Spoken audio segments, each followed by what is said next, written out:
right, we're up. This is the Our Town, North Alabama's podcast with Troy By, and welcoming in Kelley Birney today. And really excited for this episode. But before we get to that, just a reminder, I don't always do this, but I'm going to try and do better. If you're new, hit the like button, subscribe, leave a review. I've got a few people out there that are really good about doing that. Just need feedback, right? Anybody who does a podcast, I'm like, well, who's your audience? Like, it's a broad audience on purpose, but it would be nice to engage a little bit more with the audience, you know, from time to time. So if you hate the show, fine, let me know. Send me a note. Hey, your show sucks. But if you like it, let me know that too. But Kelley Birney, this is where it's so fun to do this podcast. This will be episode, I think, 108. And way back, I think it was like 70-something, I interviewed 73 maybe, Ellen Didier from Red Sage Communications. Okay. And then that was cool. She came on. She's from Decatur, and we talked all about different things. She and most notably, Red Sage was hired to do a new campaign for Decatur. The city hired them, and they came up with this really cool thing, like Positively Decatur. So like positively outdoors, positively enjoy, you know, I'm drawing a blank, but everything was positively something, right? Nice adverb. And so from that, though, I met her staff, and then he reaches out to me and says, hey, you really should interview either Trevitt or Kelley from the Southern Fried Film Festival. I'm like, fine, let's do it. So he put me in touch with you, and here you are. Yeah, super excited to be here. Thanks for inviting me. You're welcome. So I understand. So Trevitt couldn't be here. She's kind of had the idea for it. You all knew each other in high school. You, of course, after high school, you go your separate ways, and she ends up getting into like producing. Yeah, she is an award-winning, fantastic producer, and she's just jet setting all over the place, working on projects. Right. And then you you're an actress. Yeah, we're an actress. I am a retired. I am loving being a patron of the arts, but Okay. Yes, I was a professional actor making a living for about 27 years. Not to age myself. I was, 6 months old when I started. So were you? Yeah. Oh. Like cast in like a diaper commercial or something? Exactly. Yeah, no. Well, that's got to be hard if you are cast that, and that's the only gig you ever get. Right. You're like peak at 8 months. You're no longer that chubby kid with dimples or something. Not cute anymore. No. Yeah, diapers aren't cute at this age. Yeah, wait till you're 80 or 90. Right. Then there's a whole nother market for that. Exactly. But so the Southern Fried Films Festival, and if Trevitt were here, we would have a very different conversation about how where her upbringing and stuff. But I really want to focus more on just the festival and, of course, your involvement, and of course we'll talk about Trevitt. But let's start with let's just kind of start with back in like the 2018 timeframe, and she calls you. Because she understands that you had moved back to Alabama, right? Well, I was in New York for work, and I knew she lived in New York, and I reached out, and I was like, hey, do you want to go have lunch or something in town? I'll be in the area. She goes, oh my gosh, yes. So we just connected for lunch, and I was in the airport flying home, and I get a phone call from her, and she goes, hey, so I've been thinking, and you know what Huntsville needs? We need a film festival. And you're in Huntsville now, so you want to do this with me? I was like, yes, I do. Absolutely. So we just started rolling with it from there. Did you have any prior experience in your acting career with festivals? I mean, I've had films and film festivals, yeah. Of course. And then, friends who have had many films and film festivals. So it's just really been from an actor standpoint. And then friends of mine who are editors or cinematographers whose films have made the circuit. Right. But as far as producing and what all is entailed in that, I was very naive in everything that needs to happen to make it successful. But what was it about you at that time that you had the confidence to be like, oh yeah, let's do this. I got you. I think because I was here back in Huntsville, and I really love film, obviously. I mean, I love the way you can tell stories through film and the way it connects people and starts conversations, and you can challenge ideas and also introduce new concepts in a very kind of a safer way than, you know, as opposed to theater, which is in your face at that moment. And I actually didn't really have a full-time job, so I had time, and I think I was a little bit, I didn't want to set aside my creative hat.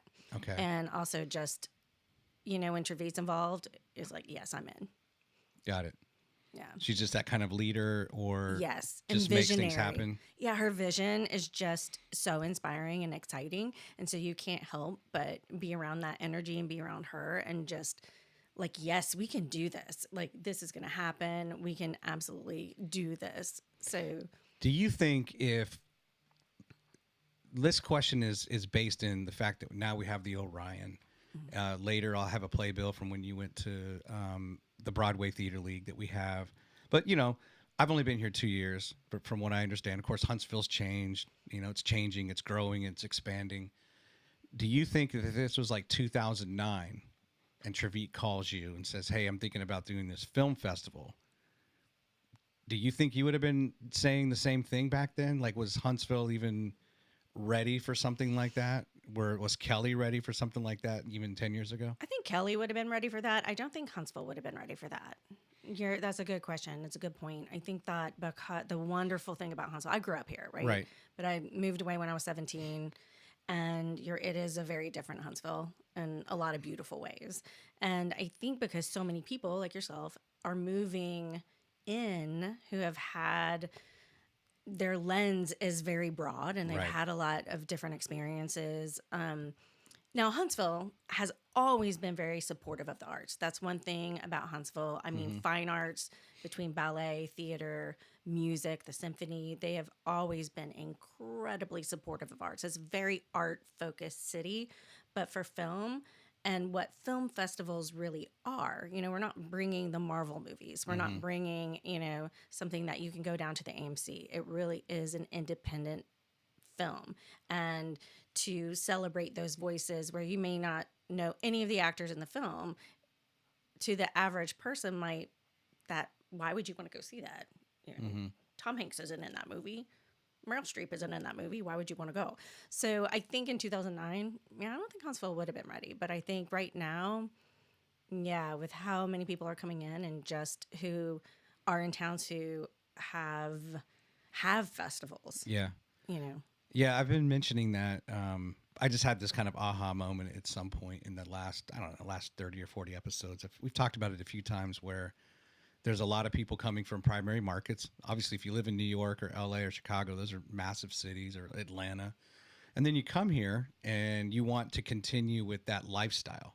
And you're asking those questions as to, well, I want to have this and why don't we have that? And I would argue, obviously, in the last 10 or 12 years, most likely particularly under Mayor Battle, they have seen that, right? Or it's kind of this call to action to put money in those things to allow this city to be something, you know, on the stage of the U.S. And more and more, there's all kinds of things that people want. And there's only so much money and that kind of thing. But it's been fun talking to, like, the zoo. I talked to those folks. They're trying to bring a zoo here. That's right. And they're trying to do this and they're trying to do that. And it's exciting. And even like a film festival, like, why not? You know, the Orion is this darling child, and it was just put on Billboard's top venue list. And you've got, like you said, though, you would have like Low Mill and all the great stuff going on at Low Mill with all the fine arts. It's amazing. It really is. I mean, that's one thing Huntsville is doing such an incredible job at taking. They're being it's whoever's in charge of planning where things are going is very, very smart. And especially with Low Mill and Stove House and Lincoln Mill, you know, just taking these old abandoned places and turning them into these beautiful, wonderful spaces where the community can come and gather and celebrate, you know, the independent artists is really special. I have visited a lot of cities and I've lived in a lot of cities, and I just think Huntsville is really special in that way. And Also, it doesn't hurt that you can pretty much get anywhere in like 13 minutes. Right. So Right. that helps. Parking is great. Well, you So- you probably did not think that when you were growing up here, though. Oh And when God, you left. no! I could not wait to get out of here. Huntsville was too small for me. I didn't really fit in, to the stereotypical Southern girl.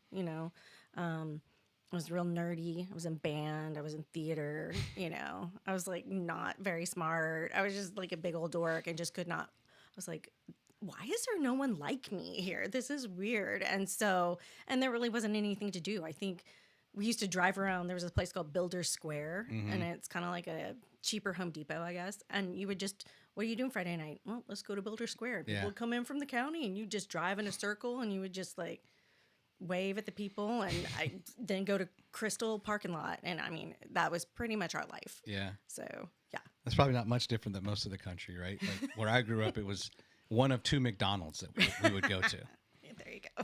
And I remember like that being very important to me when I had like, I was out of high school and every now and then I would get like homesick. And then I would really think there like, wait a minute, what am I homesick for? To go hang out at McDonald's with people? And if they're hanging out, then they're not doing anything with their life. Like hopefully, or if, hopefully they still live there, they're doing something, but you're not just going to McDonald's because it's what you used to do. I will say it's interesting is my brother, not to bring him up, but he's, it's interesting. My brother and I were both in the industry, and we just, since we weren't even really exposed to film, but my brother's friend had one of the first video cameras.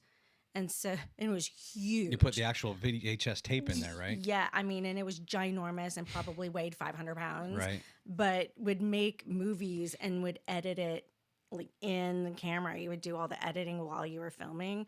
So I don't know, maybe if there was some sort of indie little like kid version, the film festival would have been successful. But as far as, independent film, I don't think Wisconsin was ready. Let's talk about festivals. So during your acting career, did you ever go to any of the big five? Like the big five being, I guess there's 3 in Europe. We're in Cannes. Why am I drawing a blank? I'm drawing a blank. I'm thinking of 4 and 5 are Toronto and then Sundance. And Tribeca. The South by Southwest. I didn't. And I mean, I think because I was a poor, struggling actor, I mean, I didn't have the money to go to those places personally. I do have friends who went to Sundance and would go to Tribeca and go, But you were aware of them. Oh, definitely. Well, and I followed them. Yeah. I followed them and I would watch them and I would, was able to follow everything online and of course watched everything that was streaming about it. But I never got to physically go. Have been to Sidewalk. Props, love them, love Sidewalk. They're great. Really been wonderful for us and to us. And so really like Sidewalk. So in Atlanta Film Festival, but I never got to go to I have yet to be. Trevite has been a number of times. Right. Okay. And so in talking about that, then obviously those are the big ones, but there's room for others. You said Atlanta. I think Cleveland has a really good film festival. Was it Fayetteville? Fayetteville, North Carolina? No, here in Huntsville. Oh, here, really? Yeah, I think it's Fayetteville. Yeah, Fayetteville. And I had films in Chicago, and that's where I lived. That's where I cut my teeth for in film, or in theater, and in TV commercials. Okay. Yeah, and some festivals are maybe genre related, could be for horror or whatever. And, I just had this kind of epiphany in getting ready to interview you and doing some research where, every industry has some sort of conference or a show or a fair, whatever you want to tag to that, right? As an adjective, but, yours is a festival. But it's a best of the best festival, right? So, if you could, let's get into some of the details because I liked learning. Like in my world of IT, I think of a programmer being a Java developer, like a software engineer. Programming in the film festival world is really those people who are looking for what films are going to be displayed. But so first, it's a best of the best, the Southern Fried Film Festival coming here for its. You had 1 year you didn't do it. That was in 2019, Right. because Trevitt was producing and was very busy. You were able to make do during the pandemic and kind of had 2 locations. So here we are. It's somewhat mature now. Last year, we'll talk about last year. It was successful. Yeah. And here we go into this year. What are the dates for this year? This year, we're going to be the first weekend in June. Okay. And so be sure to check out our website, southernfriedfilmfestival.org. We are a nonprofit, so if you're needing some place to put your tax dollars, we would gladly be a place for you to do that. But it'll be the first weekend in June. We haven't set. We're kind of shaking things up a little bit this year, so I don't want to divulge too much before we have everything locked in. Yeah, sure. But it'll be that first weekend. Okay. And that's similar to last year. Yes. Timing-wise. But so you now have, so Best of the Best means you talk about the programmers who then say, okay, of the, whether it's the Big Five or any of the notable festivals throughout the country or the world, the idea is to go out and find those ones to then play here. Yes, correct. But we also do, there are a couple of, the Rocket City Short Film Festival is here. And so we play the winner of their festival. And we do love when local filmmakers do submit their films, so that, because, you know, we would love to give a voice and a platform for our local filmmakers as well, because there is a really blossoming film community that's been developing over the years in Huntsville.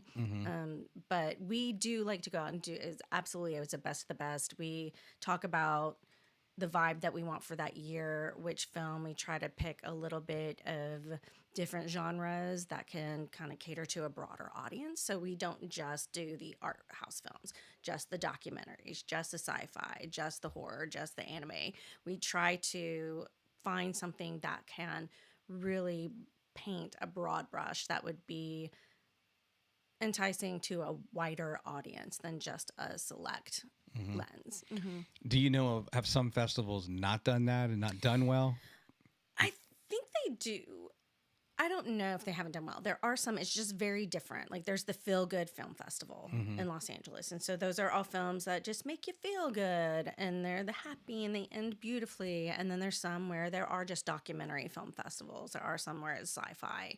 And I think in a way it can be successful just because it's a niche for those filmmakers to send, that they definitely have a place to go and submit their films. Yeah. But that's just not what we wanted for Huntsville.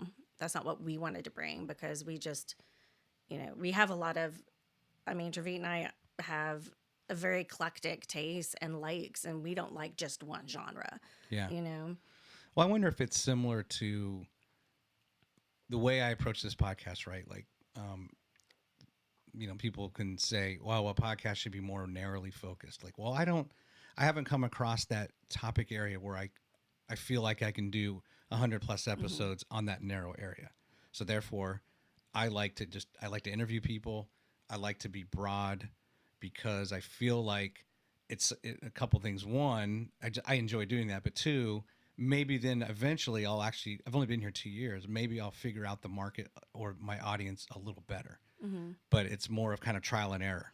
But I think what's beautiful that you're creating is that it's something that you learn from your podcast. You learn that you're introduced to things that, like, and I mean, like I said, I grew up here, and then I moved back here like 7 years ago. It'll be 7 years in July. I think 7 years in July. And there's stuff that I'm like, oh, right. You know, so you are, you know, it's, I like that aspect of it. Yeah. For this. Well, and I don't know if that plays into your thoughts or Trevitt's thoughts at all, of like, well, we could do this or that, but maybe we don't know yet, because this whole idea of a film festival is still new for Huntsville, or for the Southeast to a certain degree. No, yeah, I think, but ultimately, I think for us, it is bringing film. I don't ever see us doing just, there is somebody who has like just a horror. They do a horror film festival, Horror Nights. I think it's usually do 2 nights in October.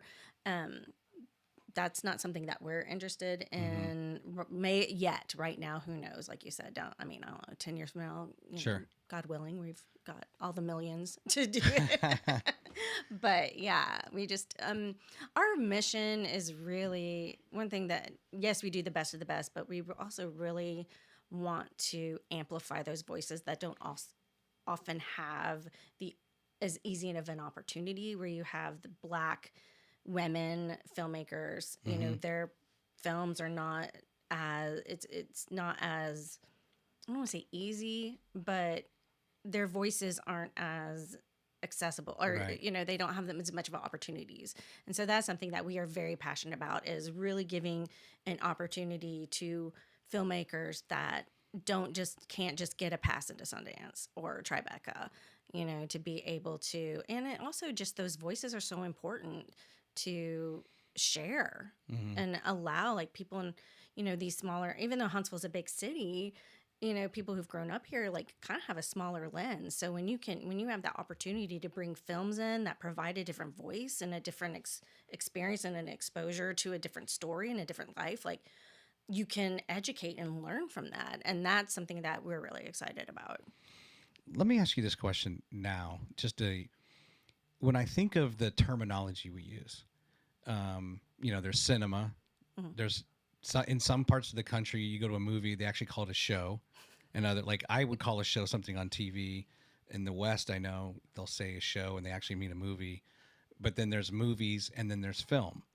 And I don't know, and we'll use them interchangeably. But like, when you say film on purpose and don't say movie, what is it what is really going on in your mind, or you're trying to convey to whomever you're talking about or talking with? I think for me, it's the ones that you're not going to see at the mainstream theaters, like all those movie theaters. You know, you have film houses, and those are the more art houses, or the films that aren't getting vast distributions. So that's my personal, you know, definition versus being movie versus film. You know, that's how I see it. And so when I say film, I'm saying a movie, if you will, that is not something that you're going to see the toys produced at McDonald's. Right. And it's, you know, because sometimes even if you went to see a movie, then they'll say, hey, what'd you think about whatever? Yeah, it was a good film. But I think it's similar to like music artists who, you know, people who like will criticize a certain artist and say, well, they didn't write the song. They don't know how to play instruments. Yeah, they might be a good singer, but they're not really a musician. Where the real musicians, you know, there's just that whole thing because they're not mainstream. And I think of film in a way of really the full appreciation for the creation of, right, the musical score, the cinematography, the dialogue, whatever, like all of those elements where you really have an enthusiast. That's like film to me, like the art form coming out. Where a movie may just, they can have that, of course, but it's just a different animal because it's mega, you know, budget to make it, and it's, you know, I guess the larger there to entertain you. That's true. I think you're not looking to make money. I mean, making money doing your art is also, like, that is wonderful and lovely when that happens, when you can make a living from that. I was very fortunate for many, many years, but it is the passion behind telling those stories. I think that's a really good point. And everything that goes into making that happen. And it's a lot to create this product that you want to share with people. Right. I mean, just post, you know, you get a small short film. I mean, one of my shorts that I wrote and starred in, and you know, it was an 11-minute short, and we were very lucky to have some friends in post who could gift us, you know, sound mixing, coloring, all this stuff. But you're still looking at, like, if we didn't have that, I mean, just to do 11 minutes, it can be, you know, $60,000, $150,000 easily without a blink. To create something. Sure. So that's a good way. Let's you have like independent movies, and then there's also sometimes people will interchange indie, but indie is more of a genre, right, than independent, I think. I don't know what your thoughts are on that, or if they're the same. But you know, truly independent means away from some, you know, Fox Searchlight Studios or Disney, you know, bankrolling it, right? It's right. It's funded. In this case, you and Treviet, is an independent film festival because you are the ones as a producers having to go out and find the sponsors, find the money, and do all of the logistics. Can you take us a little bit behind the scenes now of what that looks like? And are you active with Treviet in that Treviet aspect? does most of it because that is her wheelhouse, Right. for lack of a better word. We were very fortunate to get some grants from Arts Huntsville last year and this year. Grant writing that's a job in and of itself. That's why people have a career out of that, because it's very difficult. It is just continuous. It's difficult. That's the hardest thing I think about this entire thing, is raising money. So real quick, because you're a nonprofit, then you're eligible to apply for grants. Yes. And anybody who gives money, it's a tax write-off. So we provide letters and all that. So we did purposefully become a nonprofit. But that's the draw then for anybody you're seeking funds from is, hey, this is tax deductible because you're giving to a nonprofit. Exactly. And it's just really community engagement. I mean, one thing Treviet and I've always been really passionate about is we've wanted to make it affordable.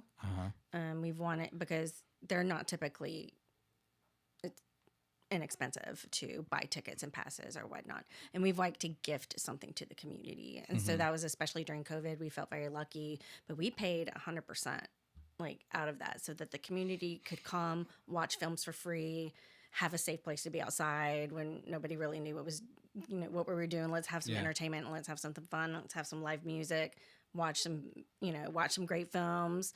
And we didn't want to charge people for that. And so it's also just a way to, if we can raise enough money, to be able to provide the community, an opportunity to have a really great experience without having to save up for it. So she's heavily into the producing side because that's her industry. But so then what is it that she's really relying on you to do? I keep her sane, and I also talk her down a little bit. Treviet, because she has such amazing visions, I'm like, that's great. I love that. But that's when we have sidewalks budget of over $1 million that they get from the city. We need let's scale this back just a little bit, and it's still going to be amazing. And just kind of keeping the calm. Because it can be, you get down to the wire and you're pulling your hair out and you're like, how's this going to happen? Are we going to be able to make it work? And then this happens. And for instance, we had, our first year, we had this great film locked in and we were so stoked and the agreement was made and we were good. And then a film festival that I have mentioned already on this podcast reached out to the filmmakers and they're like, oh, never mind. We want to go with them because they're really big. And there's so then we, kind of great. Our whole vibe has then shifted, and then it can be really tears and oh my gosh and stress. And so I'm kind of that. Which is very, if you know me in real life, that is really kind of funny and laughable that I'm the calm because I'm not typically the calm. So. Yeah. And then, so otherwise, then if there's a task to do, then you're helping her run that down. Yes, I'm very good at home. And so since I am here in Huntsville, I'm running down and meeting with people. I'm handing out the sponsorship decks. I'm like, hey, this is what it would look like if you came on as a sponsor. This is what we're going to give you. Here's our pitch deck. This is what we're looking at. This is what we would love. This is why we do what we do. Yeah. So for the bigger donors or sponsors, what are they looking for? And I guess it's not necessarily a return because on the one hand, you're donating to a nonprofit, right?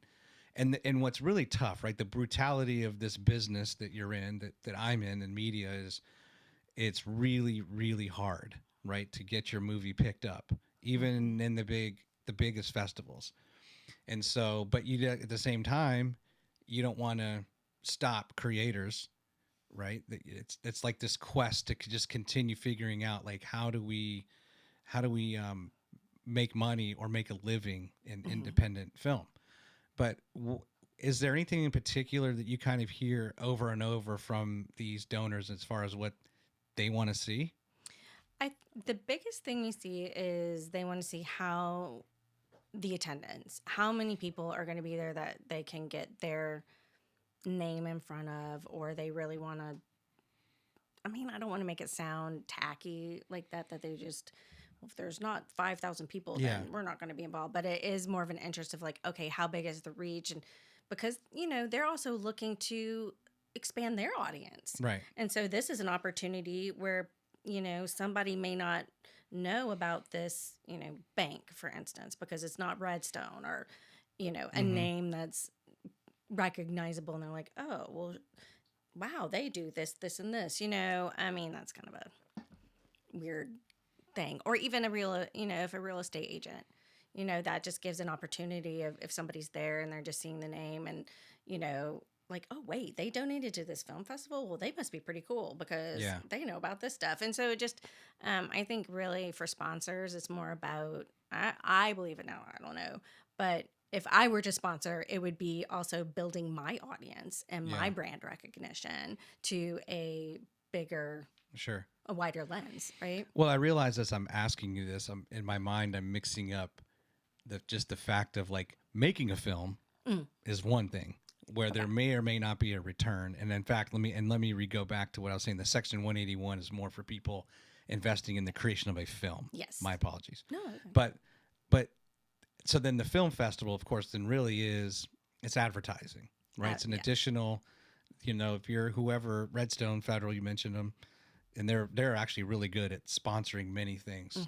They are very good about what they give back to the community. Whether or not that's just, hey, we want to do this just to continue to be a good community partner, or they want to do it as a additional way to get their name out there. That's why they do it. And just a reminder of like, hey, yep, we're involved in the community. Right. Like we care about Huntsville. We care about our people. Right. Yeah. So then I guess for the films then that you're trying to bring in, so the programmers, is that Trevitt and you, or does she have a programming committee? We do have a committee that watches films and screens films for the ones that are submitted. And then we get together and we have a live Google Doc that we're constantly updating where we're like, this is the films I would like to see. And, we look at Sundance, we look at, like I said, all the big festivals to see which films speak to me, what speaks to our team, what speaks to Trevitt, and then we'll come to an agreement of like, oh yeah, these all kind of work together to where the weekend it would make sense that these films would all be a part of this festival. Okay. So so for last year, for example, how many total films were shown? Oh geez. Put me on the spot. Because we had more last year. We had more last year than we had before. We're talking like 50? No, oh my gosh. We had, I was like, oh gosh, Trevitt's going to be mad at me. I should know this. 16, 20? 16? Okay. 16 to 20? I think. All right. Don't quote me. Go. So again, there's the submission. Obviously people can go online or that deadline's already passed, or no, it was the February 16th, right? Early bird has passed, but we still are. You go to Film Freeway. It's on all of our socials. It's on our website, the link that you can go to submit your films. For the bigger films, we do purchase. So there is a before they're distributed, because that's what happens is you take your independent film to these festivals because you want to get distribution. Right. You want Searchlight to pick it up, or a bigger big company to production company to pick it up, so that then you can be like, now we are at the AMC, but so there are screening fees, so each films can come with a different, hey, we'd love to have this at our festival, and that can be anywhere from $400 to $2,000 depending. Okay, so that's the other side of it. So you have your filmmakers who are just going to submit, oh, I really want to be a part of this. That's awesome. Then you have where you're going out and actually having to pay a fee to bring in a film that did well, or is appealing or just to one you, that we like, exactly, that you like from some festival in the country. Yeah. Okay. And do you have any idea at this time, are we going to go north of that 16 to 20 this year? Is there expansion? We are hoping. Okay. Yes. Okay. And then now walk through the 3 days, 4 days of the festival. Is there always an opening night? So this is what we're discussing about shaking up a little bit. Okay. So in the past we've had opening night being a Thursday. So like our first year it was at the Space and Rocket Center.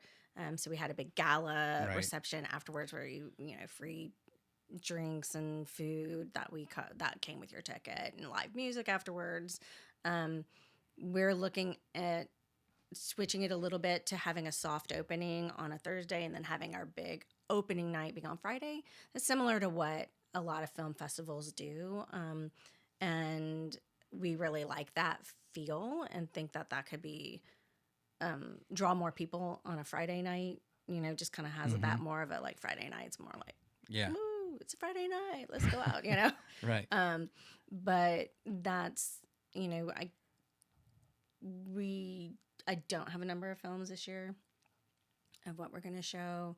We're still locking in our spaces of where we're going to be screening the different locations. Yeah. So that's what will dictate, And eventually we really do want to go out to Decatur. We want to have another branch. And, Decatur is so great. And, that Princess Theater is gorgeous. It's perfect for a festival feel. Yeah. Absolutely perfect. So we do hope that is in our next year's plan to be able to also be in Huntsville and then go out into Decatur as well. Over the same weekend. Exactly. So they're happening simultaneously in both places. That's pretty cool. And I guess even longer term, you want to be able to settle in on a venue. We would love to find a place that could be our independent film house, where we could have screenings throughout the year.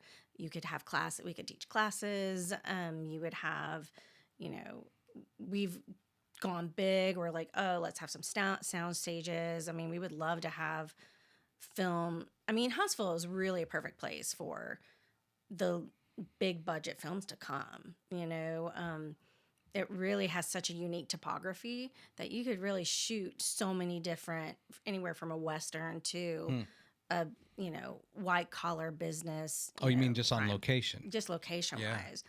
But to have a sound stage, that a big sound stage where you can come and pull in your trucks and people can shoot their videos there, or when you need a set location. Yeah. We would love to have something like that, but yeah, money. Yeah, it's always money. It's always money, right? Let's. I'm going to bring up some of your films from last year. Okay. You can see that down there. I just have a few. Just let's do a little bit of like year in review. Like, so, on one hand, were you pleased with the turnout? Were people aware? And I would imagine there was some immediate word of mouth in the community on, hey, did you know about this? I didn't. And it's not too late. You can go check it out. Did you get a sense that? Yes, last year was a lot. The word spread a lot more. Right. And then when you do have people, wait a minute, you have a film festival? Like afterwards, like, yes, oh my gosh. We like, right. How do you not know? How do you not know? I feel like we're telling everyone and posters are everywhere. Wow. Again, money if we could have commercials all the time. But no, the Longest Goodbye was fantastic. And that team, and we had, because of the grants we received, we were able to fly the filmmakers in.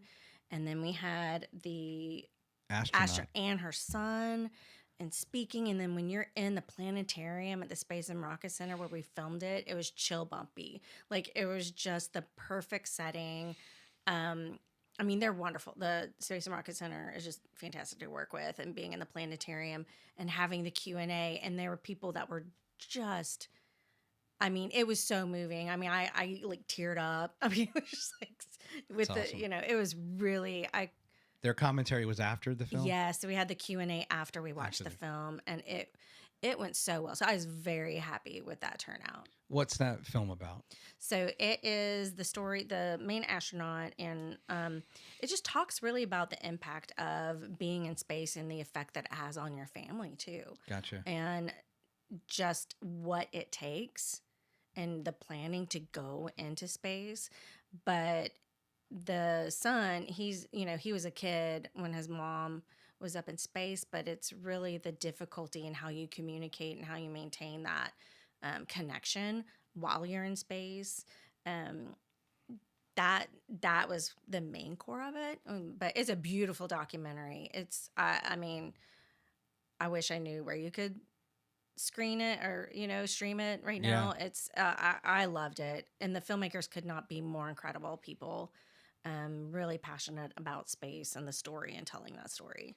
And like you said, I mean, you mentioned it too earlier, that the more you can kind of roll the red carpet out to try to bring in a film, right? And that kind of comes down to, can you fly me in? Can you give me a hotel and make me feel, big time in a way? Yeah, and they loved being around here. They were able to get a special tour out in NASA. Like they were able to go onto the Arsenal and tour, and of course, to the Space and Rocket Center, and so they really were given the kind of got a little mini exposure, 2-day experience in Huntsville too. And where did they travel from?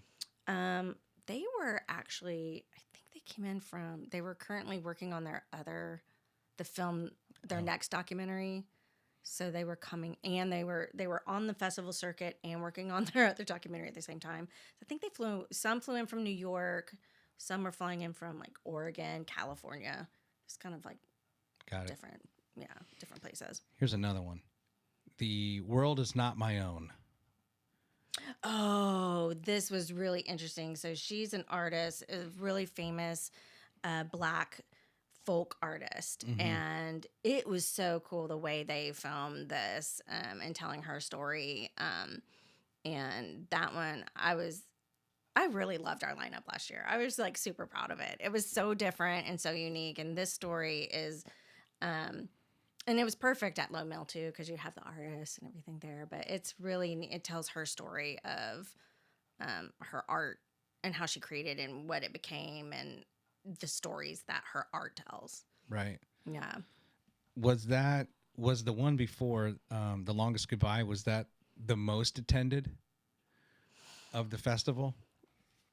I don't know. I'd have to look at the numbers. I mean, it's very different because definitely it was opening night. It was a big draw. It's hard to, I'm not always looking at that point. I'm not trying to count ticket sales. Yeah, sure. Or the butts in the seats. I'm just like so excited to be there. We did have really great attendance. Cody, his local artist, and he was also on some of our, he was on one of our panels that we had going, and his film was very, it was attended. Like people were coming in from the woodworks to see that. Okay. Film. Last one, Black Barbie. Oh, fabulous. Fantastic film. That one, I mean, it's a must-see. I mean, it is a must-see. I was so naive to it. I didn't play with Barbies as a kid at all. I was really like Matchbox cars and Star Wars figures were kind of my jam. Legos. I was not a Barbie kid at all. Were you a tomboy?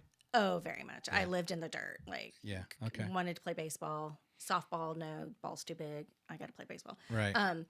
But this one, it's such a beautiful story, and the filmmaker was brilliant, and it's a combo of animation with live, and it's talking about the woman who pitched getting a black Barbie, and it was just, I mean, it's not even that, like, just to say that doesn't, like, oh, okay. The story is so good, and it really, really hits home that representation is so important. And it seems so simple, like for me, I'm like, well, I see myself all the time, but you really feel just when the impact of being seen and seeing something that looks like you is just, and the strength behind this woman to make that happen. Her just genius. So it was a celebration on so many different levels, but I highly recommend. I saw it multiple times. You said it was mixture of animation and real? Yeah, they used some animation to tell parts of the stories, but the way it's a documentary. So the way she incorporates that is so beautiful. It was like perfect. Fantastic filmmaker. And that was like her first film. I think it was like, are you kidding me?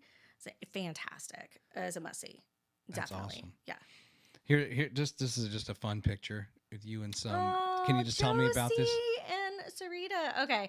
Josie is probably my longest friend. She is, we've known each other since we were maybe 2. She's on the your right. She's on the blue. She's in the blue dress Okay. with the blonde hair, On the left. strawberry blonde. She's a teacher at Jones Valley Elementary School, Okay. 3rd grade, the best teacher ever. She's fantastic. Sereeta she's on our board, our biggest fan. She started as our biggest fan, and her brother Summer is just also comes, supports. He'll drive from wherever he is to come and make sure he supports our film festival. And she is a firecracker. I want her, like, her story, you need to have her on. Okay. Like, she is one of the most amazing human beings, and has such a story to tell. I'm trying to get her mom to give us cooking lessons because she just came back from India. So she'll have, like, the real stuff, to make it, like, really good. But Spicy. the good kind, not for your Midwestern, no Right. offense, white man, like, food. It's like Right. the real food. But Sereeta's great. She knows so much about film, music. She works at the Orion, so as well, and saves cats. So if you need cats saved, she's your girl. Well, we foster cats here. Oh, you do? Oh, so you would be best friends. My wife actually volunteers at Caddyshack at Low Mill. Okay, so that's Sereeta. They have probably know each other. Oh, Sereeta or Sereeta? Sereeta. I'll ask her. So Sereeta and Josie, they're two.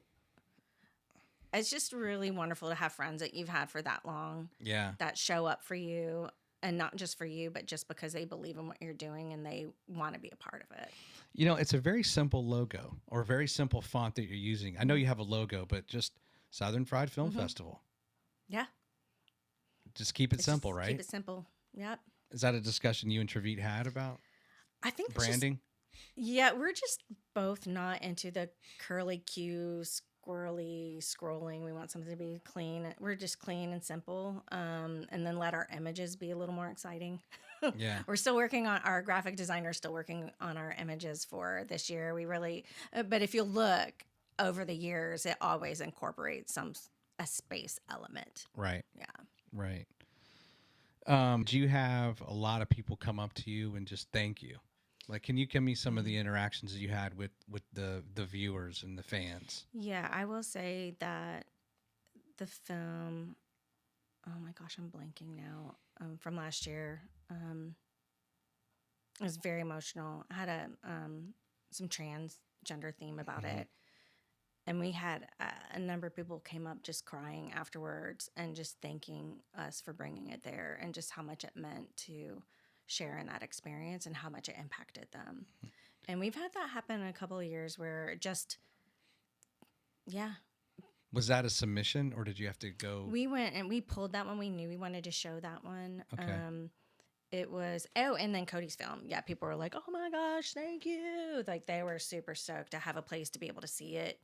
And it's just that's not, I mean, we don't do it for the thanks, but it's nice to have that validation that, we are doing something special and that is important.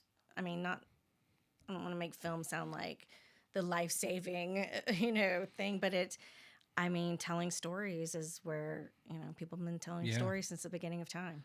Right? Well, I use, I was going to ask you this question later maybe, but like, I think a lot in just using movies as like motivators or references or teaching. The one that I like to use a lot is like in Castaway.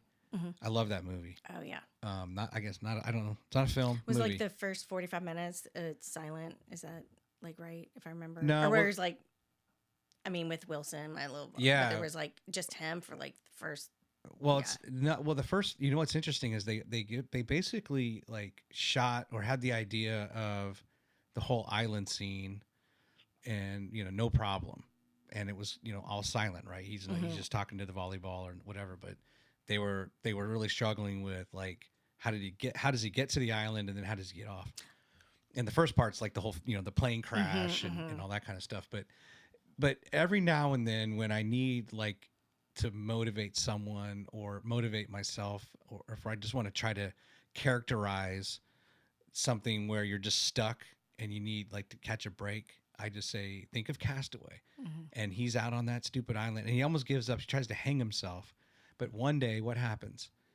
A sail, washes up on shore in the form of the side of a porta potty, and that's what he uses as a sail. And then of course he gets off the island. So like it's like whoever, like it could be someone who helps you. That was my sail. This person was my sail because they helped me out of a bad situation, or they helped me just get over the hump, or re-engage, whatever. And I think in movies, like they have a tremendous impact on me and how I think of, I don't know, how I go about my life, which is amazing, I guess, or sick. I don't know. No, I think you're absolutely right. I think. Do you have one from a particular movie or film? Gosh, yeah, I have. It's funny, like. You know the movie when you mentioned Castaway, and I was like silent. It was actually Wall-E. That's like silent for the first 40, which I love. I know it's animation, That's and right. actually my eldest animation. is a they wrote this whole paper on if live action is more impactful than animation, and doing a deep dive into that for this paper they wrote. Mm-hmm. And we were talking about Wall-E because that is such a. I mean, I don't know. I can see us heading in that direction big time. But, I mean, sometimes I think for me personally, it's just like I need to get out of my own self and like laugh a little bit. Or so for me, it's more for films I don't have that one film that I go to for like as far as that really speaks to me for a specific moment, or because there's just way too many. But I love. Like, Waiting for Guffman is like my favorite movie of all time. Waiting for Guffman? Yeah. Okay. Yeah. Do you know? I'll have to check that out. Like Spinal Tap. Yeah. Okay, so Christopher Guest film, and it's it's like my favorite, and I just feel so. I don't know. I just feel very connected to that film. I really like. My daughter loves Wes Anderson films. Oh, me too. And I don't know. I just wasn't really like aware of them, and then I, she had. I don't know. I don't know why I wasn't aware. It's not like I was ever trying to resist it, but I started watching the Fantastic Mr. Fox, and we saw Asteroid City in the theater, and I'm like, it's one of those things. Even though it's okay, it's a movie. I really appreciate just how different it is. Mm-hmm. It's so quick. The dialogue is so quick, and it's just out. It's just also like you can't like. I could have never thought of the way his mind works and how they shot it, and it's just like, what's going on here? Like, but it's amazing. It's kind of like that one I always use, the oh my gosh, the Being John Malkovich. Oh yeah, my brother worked on that. Oh really? Mm-hmm. Oh my gosh. Okay, so that's a movie that I reference a lot. Yeah. Where I was like, gosh, if I could just go into that brain of that person and experience life through their thought processes or whatever for like 15 minutes, I would just can't imagine the growth. So like Wes Anderson. The 7.5 floor, right? Mm-hmm. I love, that I do reference that movie a lot. Oh, and I love, I'm sorry, go ahead. Oh no. And also Sliding Doors. Okay. Which, even though we can have our own opinions about Gwyneth Paltrow and, Goop or whatever, but the movie itself, where you just see, because that's such a slippery slope of rabbit hole that I can go down to all the time, where you're, if you make the train, your life is going to go this way, but if you miss the train, this is what's going to happen. Right. So I reference that a lot too. It's like I was walking into work the other day. Our building's just outside Gate 9, and I was kind of thinking like of each day, like I probably make 10,000 different decisions. Like just walking into the building. Do I go this way or that way? Do I I don't know. Do I go to the bathroom now or I don't? And it's just like the if-then of like everything you do, right? Which is crazy when you think of like, well, how different the day could have been. And it could just be totally innocuous, but it would be interesting to ever like kind of map out and say, well, if you did this, then that would have happened. Or, if you did this, that would have happened. Mm-hmm. That was my one thing, my show I pitched to the History Channel. way back then, I wanted to do sliding doors history. Yeah. Where if the person going back and you'd have, sociologists and American history professors and experts all on panel, which I am not one. I love history and I love reading, but I'm not that smart. But where you have, if the person who lost the election won, and you go back to the beginning and you see kind of where we would be now if the person who lost the election was the one who actually won. Just kind of see. But anyway, I could go crazy thinking it, like I said. No, totally fine. I don't like time travel movies too much because then they always seem to get more complicated. It's one thing just to go back in time, but then the more seasons they add, then it gets really complicated. And I think I'm a smart person, but I can't follow. And I'll just like, well, I don't know, what's going on here? Like, well, now they're back in this time and they found this portal. It's like, I'm out. I don't care. I feel that. I get it. I know I wanted to switch to this. All right, here's your website. And I want to now talk about the inclusion of the music and the technology side. Can you expound on that? Because I think of the Southern Fried Film Festival and I just think, okay, we're going to go watch films. But is the music just there for the additional entertainment? The experience. Okay. So a film festival it's a party. Gotcha. It is a celebration. It is an experience. And so also just speaking of artists, I mean, we have so many amazing local musicians and singers and songwriters in this town. It's ridiculous. I mean, I was just at the restaurant that's connected to Mars. Rhythm Monroe. Yeah. And there's this guy singing, like just playing guitar, live music. I was like, dude, this guy is incredible, like amazing. And I'm like, and he's like here local in Huntsville, right? Did he have a cowboy hat and a Hawaiian shirt on? No. Because I've interviewed that guy, Tim. He did not. Okay. But I did take his QR code and gave him money, which I'm like, brilliant, by the way. All you guys need to be doing that. Like, that's cool. Because who carries cash? Anyway, but it's an experience, and it's also just another opportunity to celebrate our local artists. Yeah. And bring that vibe in, and with technology. I mean, look at this room I'm in right now. Yeah, you have people here who are just brilliant, and Huntsville is very innovative, and there are things going on in this town that people aren't even aware of. All right, so with technology and everything. Okay, so if you show up to a festival, I get it. There's going to be screenings. You're going to be in the planetarium or the Orion or Low Mill. There's going to be maybe some stages for musicians, food trucks, all this kind of stuff. Then the technology is some of the local people just showcasing things that their products they've built. Well, it just depends. Every year is a little bit different. Really, what we have are panels. So you also, throughout the festival, you'll have panels, or classes. Okay. So it can be a Q&A about, even AI and artificial intelligence. Exactly. Or even setting up like all the different camera angles and this, and you do this and clack, like that's a it doesn't have to be, what we're working on. So it can be film related 7th floor. Or not. Yeah, exactly. So it's just to have those Q&A and those sessions. And again, it's just you learn what's going on here. You learn something new that you didn't know about before. Yeah. I would imagine, I guess it was about 12 years ago or so, they made the switch, like all theaters went digital, right? And they got rid of film, like if you went to a movie theater. Oh, yeah. And, there's those purists like Tarantino that's still only going to shoot in film. And it actually hurts my head because I didn't go to film school.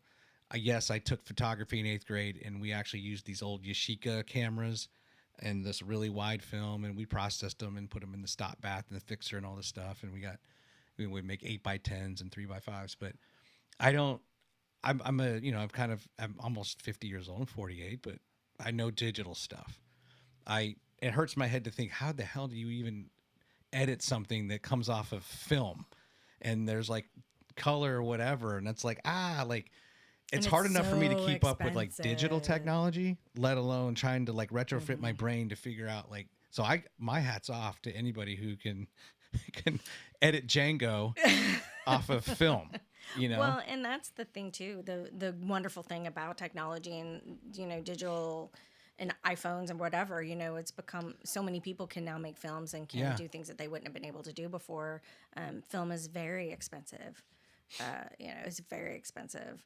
I've worked on just a couple of things that were on film, and it was, as an actor, I was like, all I could think about was like, this is costing so much money, and if I mess up and have to do 7 takes, I'm like, but yeah, I know. And then to have the union in the cinema, like switching it over at the perfect time, like you had to have the union projectionists and stuff to make sure that it was done perfect and smoothly, and I never even thought about that growing up, that you were still, you could go to a movie, and if the projectionist didn't really know what you're doing, it may not even been like totally in focus. Oh yeah.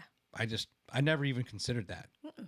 And if it was out of focus, I didn't notice. Just thought it was an effect or something, or just didn't even compute. Mm-hmm. So then, from a technology standpoint, from the film technology standpoint, is there a lot of stuff with digital and editing and stuff like that goes on that people can come and learn from? I mean, we have not slated, so it's different every year. I mean, right now there's such a big push with how we can bring in virtual reality to experiences within, like, I'm part of a play that is in development. I'm one of the executive producers for this play that's in development, and it's called, like, she calls it Broadway. So it's bringing VR to Broadway. So it really is a combination of technology with theater art, and where you create this an experience. And so that is something that is pushing the envelope a little bit more, to bringing in that, not shunning technology, but how can we use this to make an even more like experience, Yeah. I mean, that makes sense. I'm excited to go. I wasn't aware last year, and I always apologize to my guests when I'm not aware of something that, of course, like they're here to pitch, but I also say, just give me some time.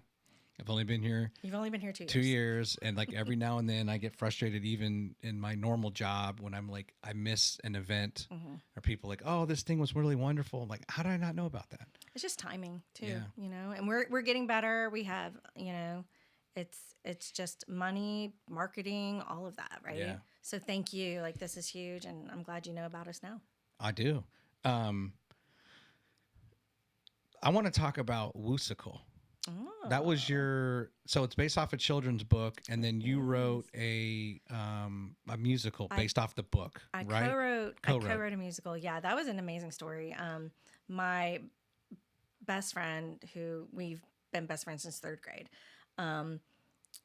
she stumbled across these 2 of the books in the series at a Hallmark store. I was like, you got to read these and call me when you've gotten them. So I ordered them. I was like, oh my gosh, called her. I was like, this has to be a musical.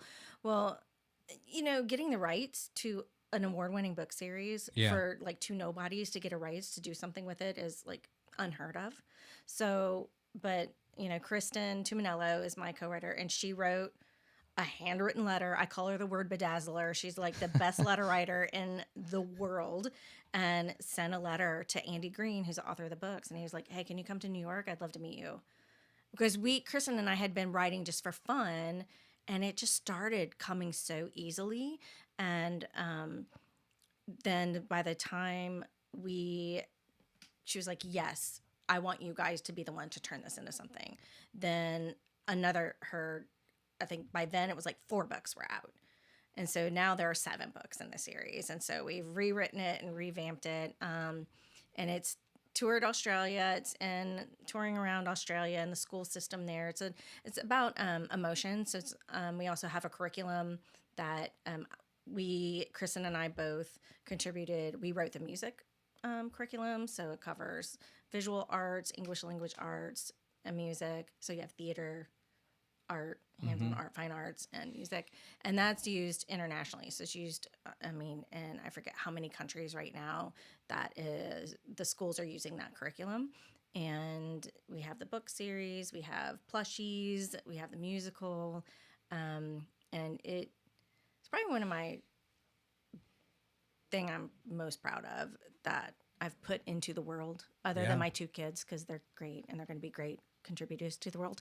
But no, but as far as that created, and we're looking to get it produced here in the States so that then it can go into the big production houses, so it can be. When you say it's going through the schools in Australia, is that kind of through like high school level, like they're doing putting on a musical?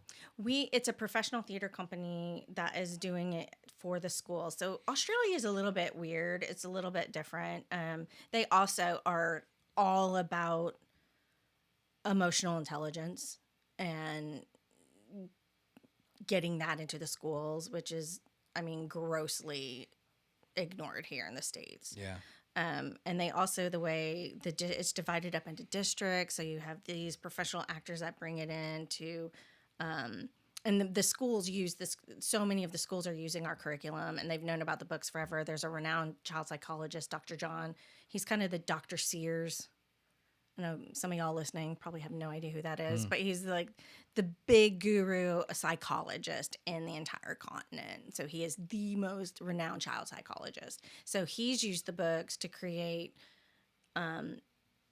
books for parents and counselors to use to help with learning strategies and techniques on recognizing these big overwhelming emotions like anxiety and anger. Frustration are the 2 like biggest ones. And so this musical just introduces all of the characters. You have the monster of loneliness, insecurity, the one who can't like make a choice. You have the monster of frustration, the monster of envy, and you have the monster of worry.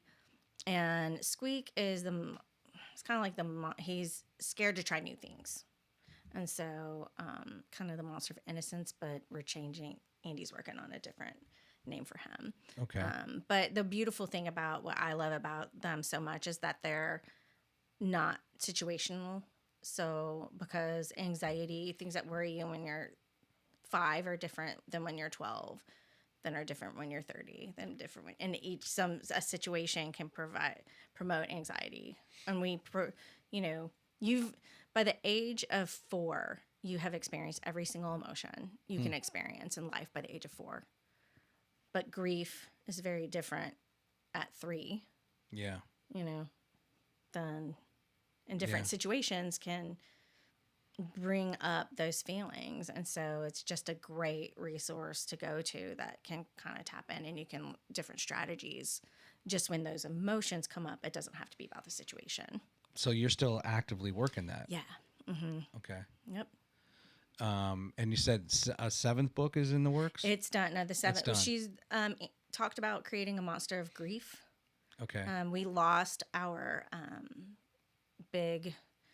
Kimberly came on at the end. She was kind of the final piece of the puzzle, and she died a year ago, a couple weeks ago from breast cancer. And so we've kind of been lost without her because she was the one that was like, okay, guys, come on. We got it, And so I think we're just coming back to life. And Andy's on TikTok.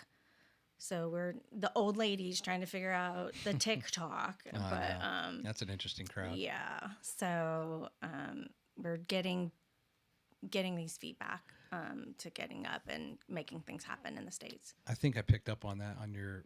I was just looking. I look at Instagram to kind of just go through, and it's just a great way to just research a guest, right, and see what's important to them. But I think I picked up on that when you were flying back from somewhere. You had a picture of her, and saying, life just not fair, right? This sucks. It sucks. And Dan is like, her husband is like. So she was like in her 30s? She was in her 40s. But her youngest was in kindergarten. Maeve was in kindergarten. So she had Ailish. Ailish was in kindergarten. So, yeah.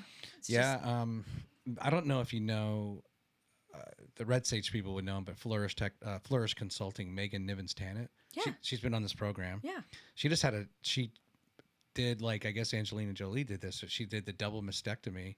Because cancer is so prevalent in her family history. Okay. And I just saw her. I run on the Bradford Creek Trail, and and I just saw her. I was running, and she lives kind of near there, and I don't know, like she told me she runs a trail. I never run into her, and I run into her. I'm like, yeah, how you doing? How she's feeling? Like, she says, I feel great, and I feel like the weight has been lifted of the worry. You know, it's just the right thing to do, not the right thing to do, and she feels great and feels like she's, you know. Yeah. So, you know, bravo to her. Take care of her health. Absolutely. She's been posting, you know, pretty openly about it. And then She actually was part of our festival first year. were you? Oh, was she? Yeah. Yeah. Yeah. And then Carla Stiles also has a marketing. She has breast cancer and been talking about it. Jeez. We have a friend that just found out she has it, like very aggressive. And my wife's mother's had it 3 times. Yeah, it's you know, cancer is one of those. Why can't it get the bad people? It's like it's no respecter of persons. Yeah, exactly. Gosh. Exactly. Yeah. Exactly. But yeah, so we're you know, it's such a the worries have been very important to me, and I'm just it should be in everybody's house and every school and every elementary school. And we have the data to show it. You know, it shows the kids who start with a curriculum, and the empathy and the growth and the ability to not just recognize and name the emotions they're feeling, but to recognize it in others. That's a huge need. And I think that, you know, we're going to see a lot of studies down the line where, you know, these kids that grow up with little devices in front of their faces, and what that does to their minds, and to not have that eye communication and sit here and have a conversation that they don't recognize it. They don't see and take people in. Yeah. There's a difference between listening, but then really analyzing as you're talking to me, like also trying to analyze your feelings, like hearing, and you know what you're emoting and stuff, right? The hearing, right? Yeah, it's complex. You know, as a patron to the movies, what's your ideal? So I've experienced different theaters throughout the country. There's a chain called Alamo where you go in and sit, and they you order your food right there. And then they bring it to you. I've been to theaters where you get really good food, but you have to then go pick it up, like kind of near where you could buy all the normal popcorn and candy. Of course, nowadays it's really nice that you reserve your seat in advance, so you don't have to worry about getting there early, and then you get the reclining and all that kind of stuff, right?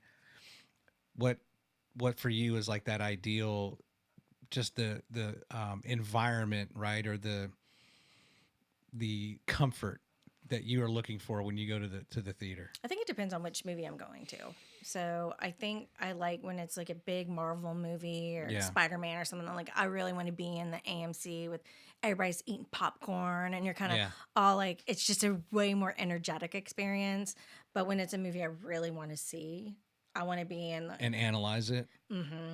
Or just to enjoy it, where you don't have people talking throughout it. Or now I'm unwrapping my very loud candy wrapper. Right. It's slurping in my Coke. I like the one. There's one here. I think it's near where the old Madison Square Mall was. I can't remember, but it's small. It's a smaller house, big screen, small house, but it has not as many rows of the reclining seats. I really like that. But it depends. Like I said, like sometimes it is fun to go to the really where you're one and you're surrounded by so many people experiencing this film at the same time, and it's okay to be loud and you know, I don't care if you're eating popcorn, but sometimes I get really annoyed when. Why are you eating popcorn right now? This is like, shut up. This is the part I need to focus on. You don't want the distraction. Yes. I'm like, I can't even, I was kind of thinking about how even in the house, I can't watch TV and just kind of sit. My feet always have to be up, you know, in some form or fashion. Same. And I can't believe in a way that I've lived long enough to know that we used to just sit in a theater and just sit down and no assigned seats. Yes. And you got what you got. And it's interesting too, as I've gotten older, and I mean, I ingest a lot of liquid more than I ever did as a youngster, but I also go to the bathroom a lot. So you're like on the aisle seat. So now. yeah, like now Center it's like seat? And I hate it when I go to a theater and we think we get an aisle, but then you're actually like blocked in. There was only one way in, and it doesn't tell you on the seat map. Like you can't figure out like, wait a minute, are there 2 aisles that come up, or is there one? And I get so mad when my wife would be like, "We got aisle seats." Like, those aren't aisle seats. Because they're aisle against the wall. Yeah. Like, excuse me, I gotta go to the bathroom. Yeah. Like, this might happen a few times. I'm sorry. I know. I'm an older male. I feel that. No, but I need to do a better job. I know Cineplanet does it over here, and I'm sure a lot of theaters do it, where they'll just play something like, I'd love to go see Ferris Bueller's Day Off, or like Back to the Future 1 in the theater. We saw the original Top Gun in a what are those things called when they kind of want you to be loud and kind of talk and say all the lines? There's a word that they use to describe that, or a phrase. I can't remember. Where, you know, they're going to give you glasses, like they gave us like aviator glasses and dog tags. That's and hilarious. You're allowed to kind of like just cut up and be loud and like all that. Audience participation. Yeah, there's a word for it. I can't remember. Like those are kind of fun. That'd be fun. I haven't done that. That would be fun. I'll have to ask my daughter on the way out. She knows the term. Yeah. To go see the movies you saw in the theater as a kid. Classics. Yeah. Whatever your definition of classic is. What was the first film you ever saw in the movie theater? Probably Star Wars 1. Okay. And I was probably, well, you know what? That's probably a lie. I probably saw, what was the second one? You mean like, not like Empire Strikes Back. Okay. Yeah. Not like the 1, 2, but the. Like, yeah, I'm sorry. The norm, like how we say. Old school. The real 1, 2, and 3. The original, not this, like, yeah. Yeah. Isn't it kind of funny then, like, you know, it's supposed to be a prequel to it, and then you're like, what happened with the technology and the something happened. I'm like, I think it was Empire Strikes Back. Okay. And I think that came out in 81, so I was probably like 5 or 6 years old. Yeah, I'm trying to think, because my brother went and saw that like a million times. He's a little older than me. So, A Return of the Jedi. Whatever the first, I can't even remember now the orders. Well, there was Star Wars, Empire Strikes Back, then Return of the Jedi. And I remember seeing that. I definitely saw Return of the Jedi in the theater. I want to say the first one I remember seeing, though, was Ghostbusters. I was like 10 when that came out. In 84? Mm-hmm. Yeah? Yeah. I don't know if I saw it in the theater. I'm sure I did, because we didn't have cable. And quite frankly, I don't even know like when we got our first VCR. So like it was probably the movies or nothing. Well, we went to the drive-in movie theater a lot. Did you? So there was a drive-in movie theater down Whitesburg. Yeah. And we would go. What often with that. What part of Huntsville did you grow up in? I grew up in Piedmont. So I actually live in the house I grew up in. So I grew up in Piedmont. So it's like Drake, Whitesburg, Airport Road, Ellenin, that little pocket. Okay. Kind of Parkway City Mall, which is now Parkway Place Mall. Right. So we're like southeast. Did you inherit the house, or is your? No, my parents just were like, if you move to Alabama, we'll give it. For years, they're like, whoever moves to Alabama, we'll give you the house. And I just took them up on it. Done. And I was like, you serious? Like, yep. I'm like, okay. Where do they live? They live 3 blocks away from me. Okay. On Teakwood. And a better house that they like, or just something. a 1-story. Oh, that makes sense. With a step-down living room, which I'm like, that was not the point of y'all moving to a 1-story. So you still have to step downstairs, but whatever. Let's hope they don't break a hip coming up or down that step, right? Yeah, seriously. I never thought I'd say it, but I can now see, like, yeah, I might want a 1-level house. I'm having a hard time sometimes just going up the stairs. I can run 5 miles, but I can't necessarily go upstairs without hurting. Just wait. You're still a baby. You're 50? Mm-hmm. I know, it's not that much younger. But yeah, I definitely want a 1-story. Yeah. Yeah. Although it's... Eventually. Yeah. I miss having a basement. We had basements in Virginia. Houses here, there's not very many. I had one friend who had a basement. Really? Here in town. There's really not a lot of basements. I tell you, I had a suite. The house I left from, and we were up in Winchester, Virginia, and that basement was, oh man, I had a pool table, ping pong table. It was a good size because I've had other basements in other homes, but like it was like the ideal. Perfect. Yeah. And then we People moved come here. over and hang out. There's no room for the pool table here. I wasn't going to lug it up the stairs, and I was afraid it would fall through the bonus room. But I have a pool table. Do you? You use it? Yeah. Not as much. I mean, because it's pretty much me, and I'm not fun to play with. Apparently, according to my 18-year-old son, like his friends, they'll come over and play though. But yeah, it was my dad's. Yeah. What else do you want to cover related to the festival? Did we get it all? Just check the website, follow our socials. Yeah, okay. We're good. Thank you. Yeah, you're welcome. Any final shout outs or final thoughts? You want to profess your love to Treviet and how much you love working with her? Oh, did I not do that? I don't know. Maybe. I'll do a little, like, Treviet would have been so much better.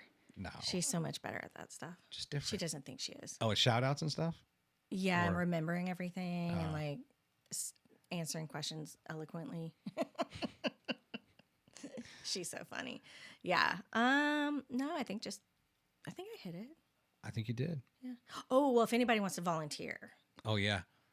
Yeah. So if anyone wants to volunteer, help, spread the word, hang in posters, whatever, we do have an application for that on our website. So just be sure to click on that on the website, fill out the information, and we'll be in touch. And helping with the festival as well, because then you can actually see the films for free. Will radio and TV help promote? I think that the TV, various stations did various spots for you, I think, right? Yeah, they did. Okay. Yeah, and then NPR, other ones just some stories. Cost some monies, so... To you. Yeah, I appreciate it. Thank you so much for having me on. You're welcome. Yeah. Looking forward to seeing you in June. Hey, I'll be there. All right. And by all means, Sereeta, if she wants to come on, or Treviet, bring it on. Yeah. I love having guests. Yeah, Sereeta's awesome. Very well. She's hilarious. Well, all the best to you. All right. Good luck. Thank you. Talk to you soon. All right. Bye.